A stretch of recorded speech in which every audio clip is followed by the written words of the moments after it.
The following is an Outdoor Channel original production. Today, two stories that couldn't be more different. First, an unbelievable account of carnage in the wild. Then, man's best friend gives the warden a hand. My name is Randy Nelson, and in my 35-year career as a fishery officer,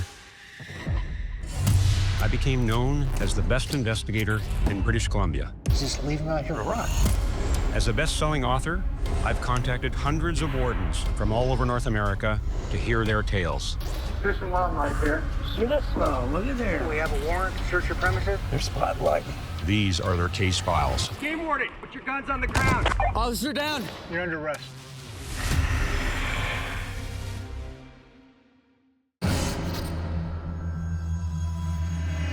Bruce, every game warden knows the importance of the public helping us do our job. You had a call, a case a while ago, where you got a phone call, and it turned into an absolute monster of a file. It did, Randy. The initial call came in that a man was dragging a dead deer with a lawnmower. Yes, that sounded odd. Yeah. But when we talked to that person, we found that it even became odder because the man had drugged two dead deer carcasses with a riding lawnmower, and had also drug a third deer with that lawnmower, but the deer was still alive. Oh.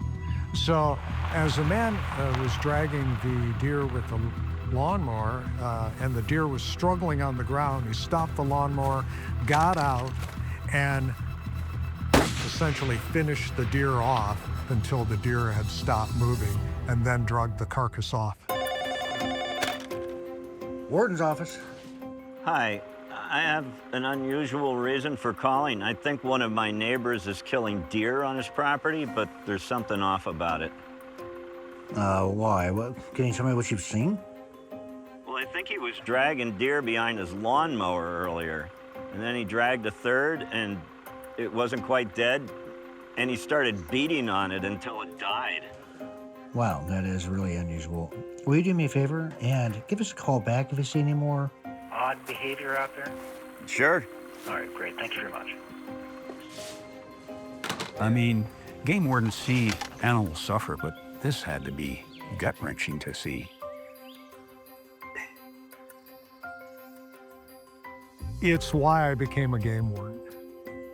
It is to address things just like that. I mean, That's how I felt. It was so disturbing.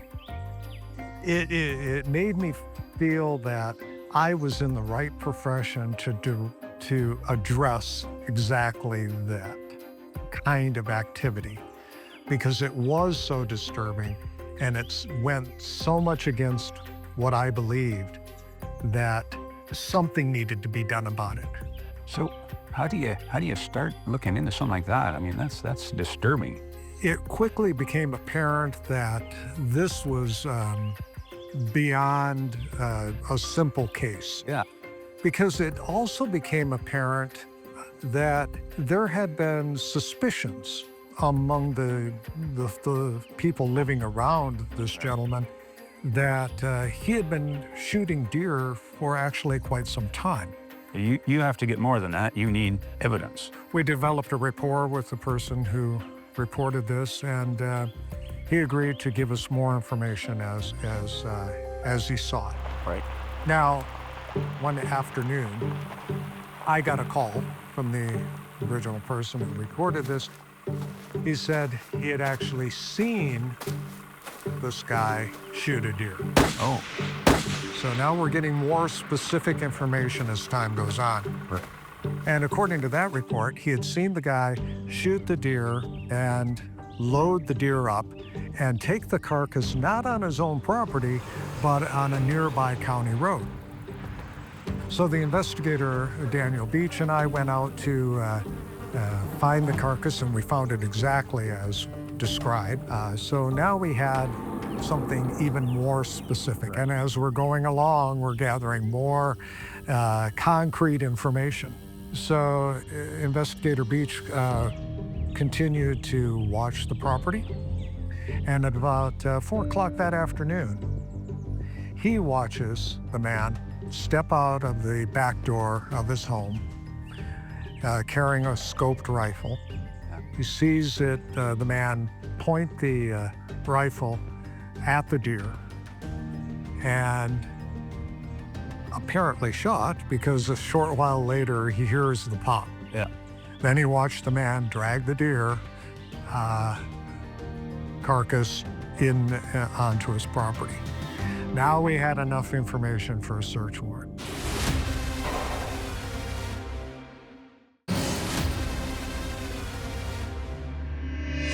So you've got all your evidence together and you got the search warrant together. You've got to have a collective team to go and approach this, something that is off the scale on weirdness. How do you approach that search? Well, first we sat down and made a plan. We realized that there was high potential for violence. We didn't know for sure, so we needed to be prepared. All right, guys, one more time. Warren and Smith, you guys are taking the back door. Fowler and Shane, you're gonna go with me. We'll take the front door. Once he's cured, we'll start the interview. All right, let's roll. How do you approach the property in the house?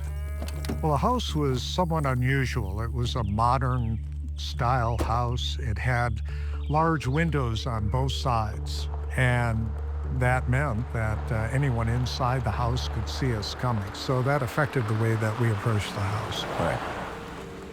We had the initial entry team. We had a team behind the house.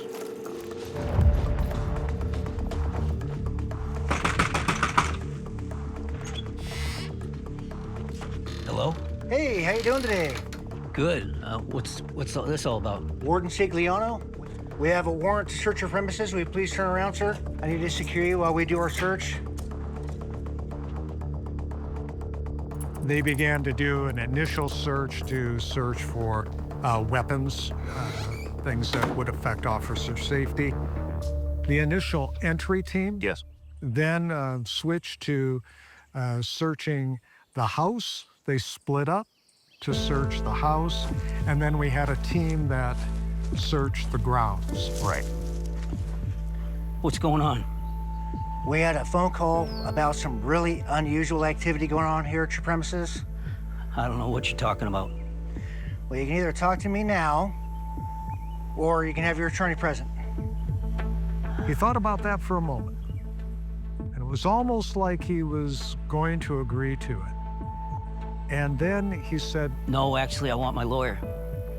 Okay, then. Let's go ahead and get the search started.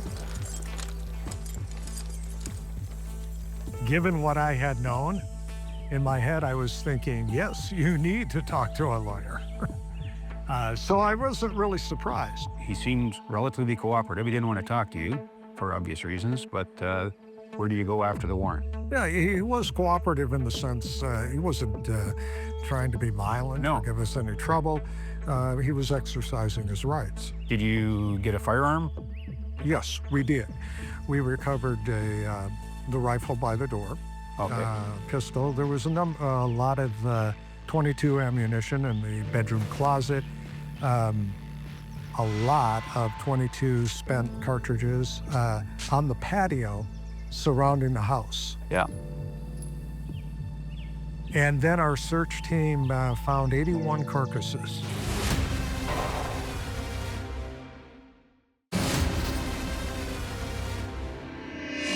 And then our search team found 81 carcasses. 81. 81 carcasses in various stages of decomposition on the property. And the property wasn't that big. We're not talking 40, 50 acres. We're talking, maybe 10 acres at the most. So when we got here, we could tell that there were dead deer in that ditch over there. Okay. That's where we found 9. The 9. And over behind this deadfall is where Smith found the other 12. Man. It just doesn't make any sense. It defies logic. It doesn't seem like he's doing it for sport. He's clearly not harvesting any of the meat. Nothing about it makes any sense. I really don't understand it. I don't either. But we knew we weren't done. So we searched the adjacent properties, and eventually we came up with 31 other deer carcasses. 31 plus the 81. We ended up with 113 deer carcasses that we could either collect ballistic evidence on, in other words, we found bullets, or other concrete evidence that they had been shot. The others were consistent with being shot. Right. So a fellow agreed to talk to us with his lawyer present. We sat down with the deputy county attorney, myself and the lawyer and the investigator. First, I want to let you know that we are here to close this case. You've spoken with your attorney. Now it's time to speak with me. Yes, sir. Well, let's start with what we know. We found 100 deer carcasses on your property. Now, how did they get there? I shot them. All of them. Why? Yes. I shot them all. I came here for privacy, and I built a sanctuary. Those deer invaded my privacy, so I killed them. Don't you understand this is a crime? The unlawful act of slaughtering wildlife. They should never have been on my property then. He had told us about additional animals that he had shot and dumped on county roads. So altogether, there was probably more, far more than 113 deer that he had shot. He had told me that it was like the deer were ruining everything that he had worked for. So you've had a meeting with this fellow and his lawyer and got a bit of an understanding what he was up to, but it gets into the courtroom. What happens in the courtroom? A judge has to hear this story. It does. We had worked out a plea agreement in terms of what he would plead guilty to. He pled guilty to 11 counts of wanton destruction. He faced a number of felony charges. Eventually, he agreed to pay nearly $250,000 in fines and restitution. Wow, that's substantial. He also was sentenced to jail for 9 months. Yeah. And on probation for a year. So we have this case of an individual who has slaughtered well over 100 deer and admitted to many more. And it doesn't really sound like we know why. Did you ever really understand why he would have done this? He gave me some indication that it may have had to do with his early childhood. And we chatted about that, and I tried to understand what was going on. And I obviously did not have sympathy for this, but I tried to seek empathy in what had led him to do it. But ultimately, Randy, I never really did understand why he did this.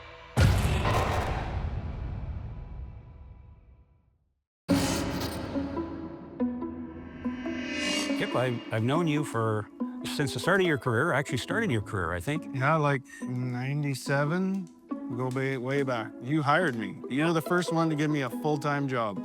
So thank you for that. And in our careers, we shared a lot of poaching stories, caught a lot of poachers together. Yeah. Had some entertaining times. Oh, for sure. But you have a story about a duck hunting poacher in Alberta, where you now work, Yeah. that I really want to hear.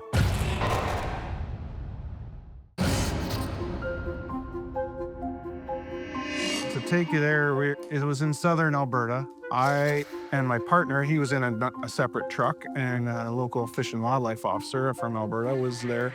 And so on this day, we were in a specific kind of a duck area. My technique generally is to listen. Like you can hear shotgun shots from miles away, right? You can only see so far. So that's what I had done that day. I had heard some shots coming from a direction, and I told the guys, where I was heading, and I drove over to this area, and I stopped again and listened again, and sure enough, yep, there's some shots coming. It looks like it's from that cornfield. And so I get to this cornfield, and I swear the shots are coming out of this cornfield. And so I drive around the cornfield, and sure enough, on one end, I find 3 trucks parked there. Right. And so I'm like, oh yeah, they're here somewhere. And then bang, bang. One truck in particular was one that I recognized as somebody known to our agency and the provincial fish. The one that's in your notebook more than once. Yes, Okay. yes. We had checked him before and been on the lookout, let's just say. So he had a record of other prior incidents with us. So that was good. I wanted to check him again. And so I was looking around this cornfield, and there's this little trail going into the middle of the cornfield, and that's where the shots are coming from. I'm like, well, how do they see birds coming into a cornfield? I don't get it. But I can't go down this muddy little trail going into a cornfield. I'm like either gonna get shot, or dangerous. as soon as I see them, they're gonna see me. So I look around and I'm like, sure enough, there's a canal on one side, and there's a bunch of big old poplar trees growing along the canal. And they're 40 feet tall kind of thing, big poplar trees.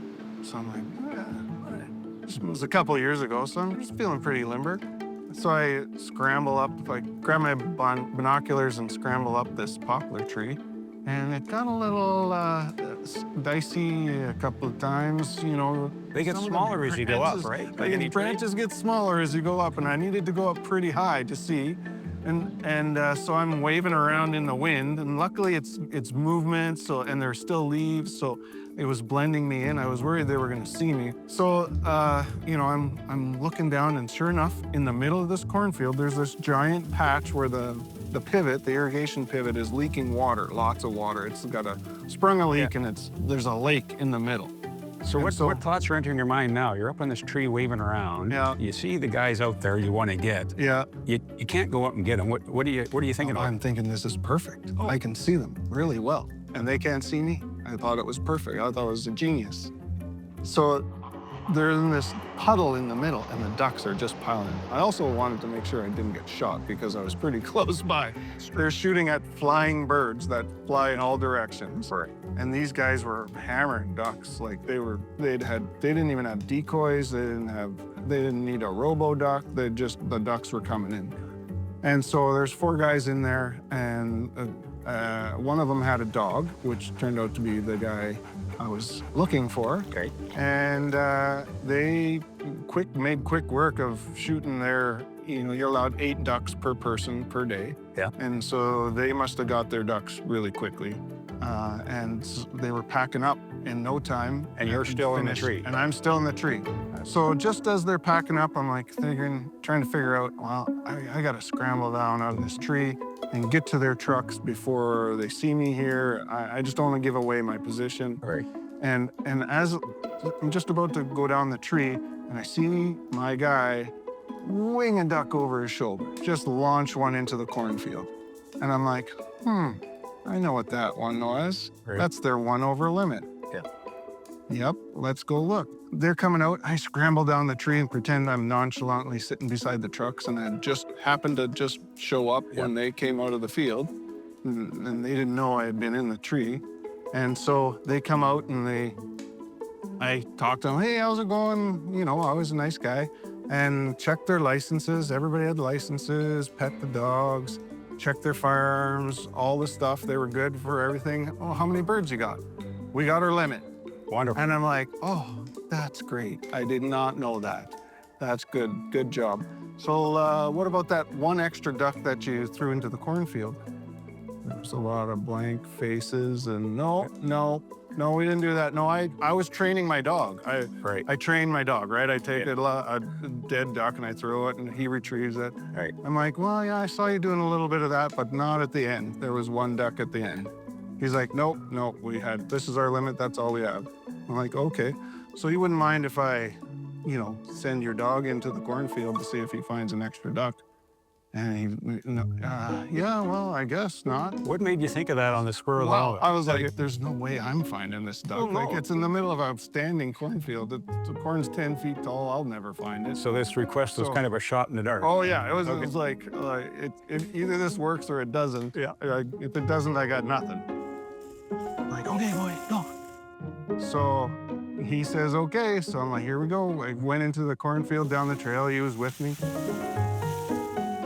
And right about where I thought it was, I'm like, and not 30 seconds later, that dog came out all happy with a duck in its mouth, right from where I saw it go in. And he takes the duck and he's like, yo, dog. So this is the owner that... This is the owner. And I'm like, good dog, good boy, atta boy, that's a good dog. So he didn't have a good day after that, so. Well, what would you say would be the moral of the story, if there is one? Well, you know, they say a dog is a man's best friend. Well, that day it was not his best friend. But he was your best friend. That's right.